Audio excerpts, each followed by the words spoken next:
qui nous propose des extraits de son spectacle Conte à frémir, qui est un spectacle mettant en scène ogres et sorcières, à partir de contes traditionnels, aussi bien russe, italien que français. Et Ingrid s'accompagne d'une senza et d'un célestron. Voilà, je vous demande donc d'accueillir Ingrid Collet.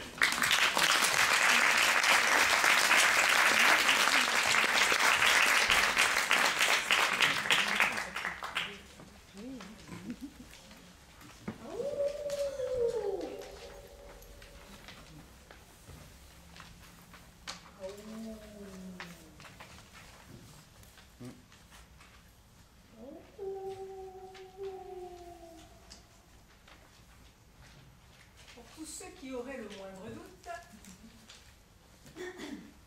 le loup. Le loup. Parce que c'est à l'heure où les loups se mettent à chanter, au moment où la lune blafarde éclaire nos forêts, que commence cette histoire. La Russie. Gigantesque. La toundra, le froid, la neige, la forêt, les Jeux Olympiques.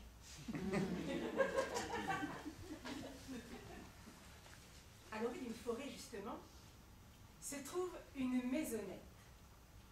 Une maisonnette tout de bois, bien construite.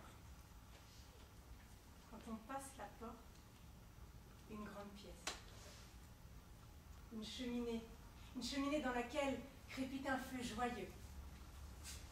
Une table, une belle table en chêne avec de chaque côté des bancs.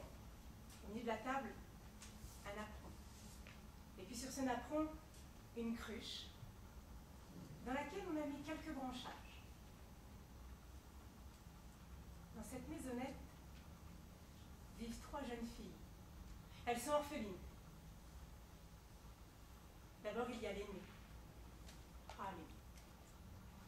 Elle est belle, mais belle. De très longs cheveux blonds bouclés, des yeux bleus comme l'océan, des cils immenses, une bouche fine, elle est grande, verte, tête haute, fière. Elle est aussi belle que cruelle. Une vraie pourriture. Forcément, il y a une deuxième. Ah, la deuxième. Moche comme un pou.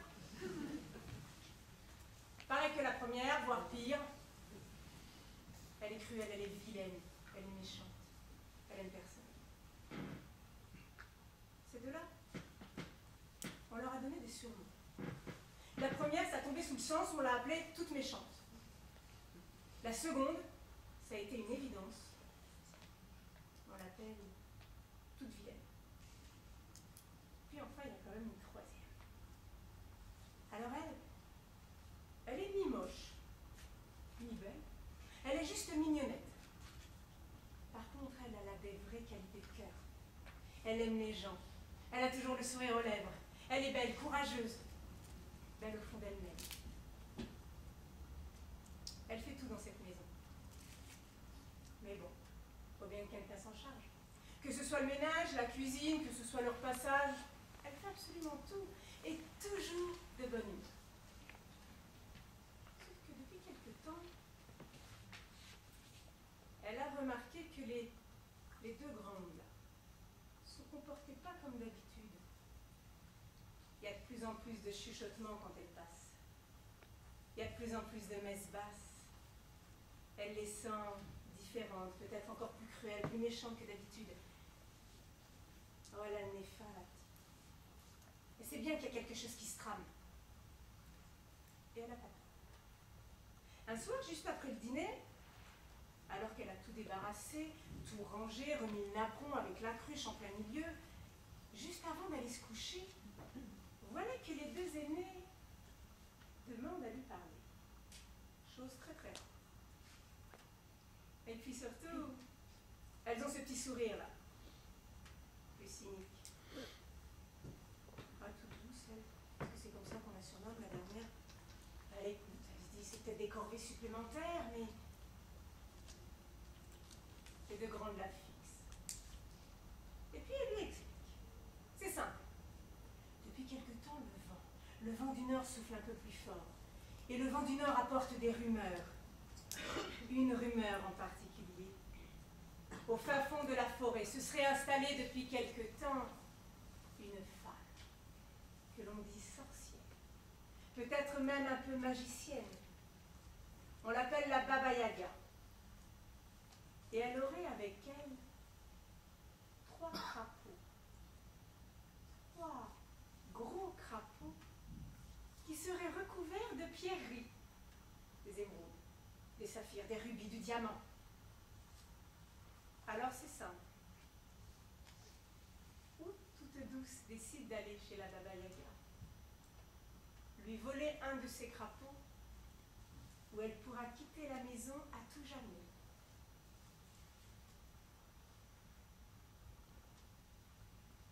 Toute Douce prend le temps de comprendre ce que ses sœurs lui demandent. Aller à travers la forêt, seule, trouver cette femme, la Baba Yaga dont on dit des horreurs, aller lui voler un crapaud. Non, non, c'est pas possible. Comme si elle avait chaud. Faut qu'elle le fasse. Sinon, elle se retrouvera toute seule, sans toit sur la tête. Et puis en Russie, l'hiver, vaut mieux avoir quand même un feu pour se réchauffer, une couverture. Toute Douce le sait, elle n'a pas le temps. Mais avant de se mettre en route, elle décide d'être prévoyante, la petite. Elle monte au grenier. Dans ce grenier, il y a des malles dans lesquelles il y a les vieux vêtements de sa mère. Elle cherche, et enfin elle trouve un long manteau bien chaud. Ça va l'aider déjà. Puis pour se donner un peu de courage, elle décide de prendre un souvenir, quelque chose qui va lui réchauffer le cœur. Dans l'une des malles, elle trouve une poupée pas plus grande que ça. Une petite poupée en chiffon. Elle la met dans la poche de son manteau. Et en tout début de nuit, elle décide de prendre la route. Pour pouvoir s'éclairer, dans sa main gauche, elle tient une simple lanterne. Elle ajuste son manteau, vérifie bien que dans la poche, il y a la petite poupée qui est là. Et puis elle se retourne une dernière fois et jette un regard à ses 2 sœurs. Elles sont sur le pas de la porte, elles sourient. Elle la regarde et elle s'imagine déjà au retour de la petite. Elles seront riches. Toute Douce se met en route.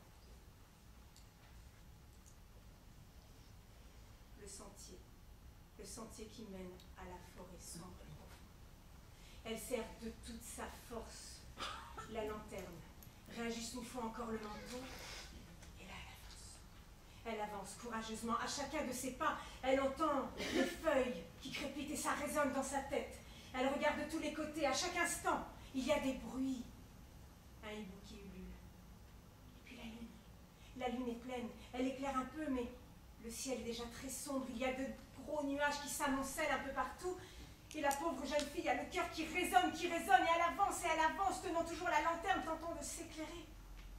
Là, sur le côté. Toute Douce s'arrête.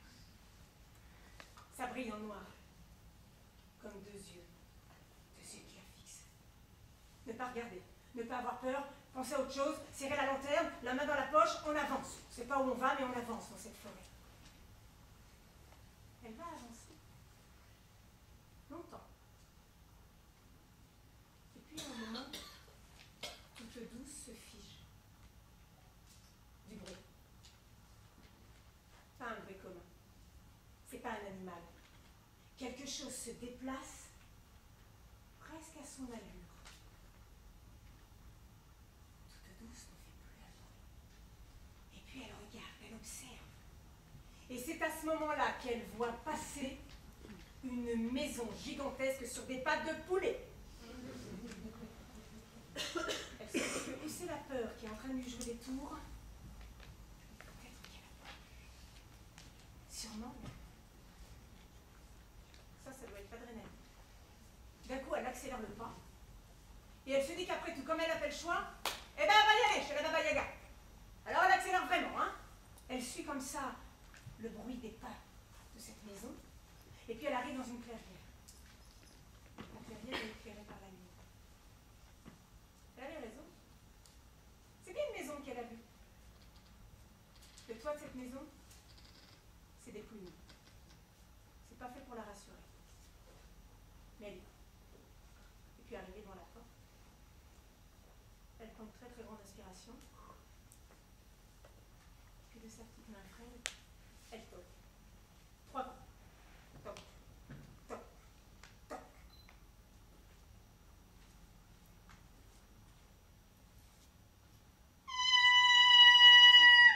Ça grince chez la Baba Yaga.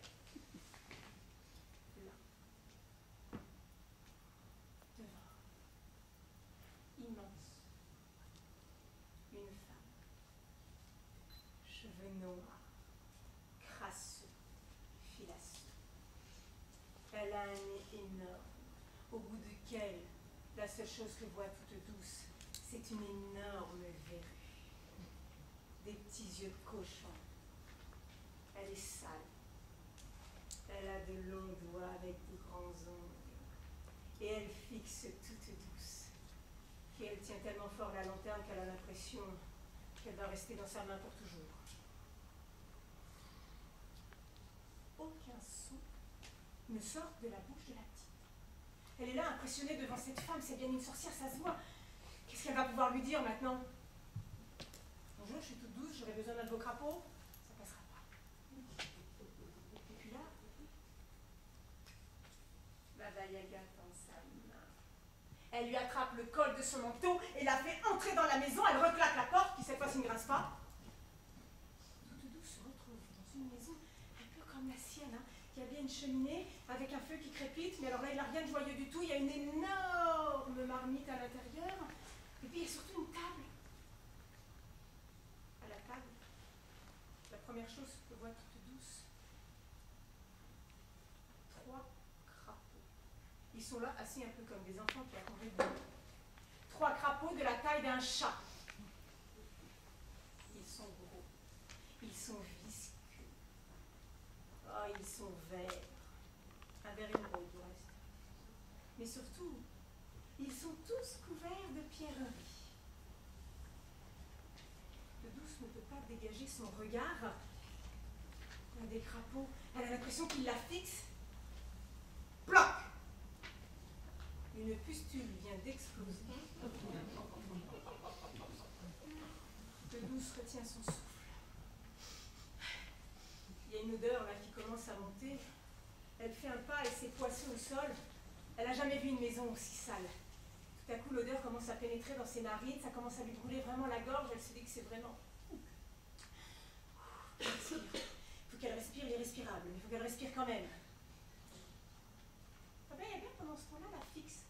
Toujours de ses petits yeux de cochon. Et la petite, elle arrive toujours pas à sortir un son. C'est comme si là, c'était bloqué. C'est pas un problème. Parce que Baba Yaga la fixe et lui dit que quoi qu'elle est venue chercher, si elle veut obtenir quelque chose, eh bien, il lui faudra travailler. Travailler pour elle. La première chose, elle va devoir faire le ménage. Ça l'arrange bien, toute douce, elle a l'habitude, elle va savoir faire. La maison, il va falloir qu'elle la récure de fond en comble, chacun des placards, faire la vaisselle qui n'a pas été faite depuis tellement longtemps qu'on ne saurait dire. Il va falloir qu'elle récure les sols, les vitres. Mais pour cela, elle n'aura que 60 petites minutes. Au bout des 60 minutes, si jamais la maison ne brille pas du sol au plafond, alors elle la fera bouillir à gros bouillon dans son chaudron et ses crapauds la dévoreront. Sur ces mots, Baba Yaga sort. Toute douce se retrouve là, au milieu de cette maison. 60 minutes, c'est même pas possible. Elle ne sait même pas s'il y a une seule éponge, un seul balai de toute façon. Et puis par quoi commencer? Par quoi commencer? C'est tellement sale. Au début, elle se dirige vers l'évier. Elle commence à laver une assiette, elle prend un peu d'eau, mais même l'eau au robinet, de toute façon, elle est souillée. Comment nettoyer avec ça? La petite, elle a marché pendant longtemps.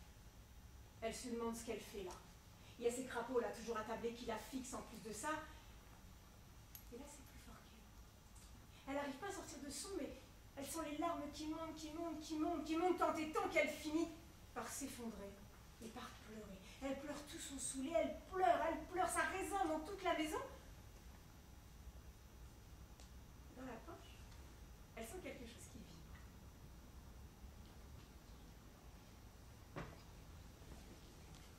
La poupée, la petite poupée de chiffon. Elle la regarde. Et à ce moment-là, dans la main de toute douce, la petite poupée s'anime. Et elle dit, hey, repose-toi, mon enfant. Je te réveillerai. Et tu verras dans 60 minutes. Tu finiras pas dans le chaudron à gros bouillon. Fais-moi confiance, mon enfant. Endors-toi. Toute douce, elle est tellement épuisée qu'elle se dit qu'après tout, bon, peut-être trouver une petite place quelque part où c'est pas trop sale. Et c'est ce qu'elle fait. Le marchand de sable passe. Toute douce s'endort.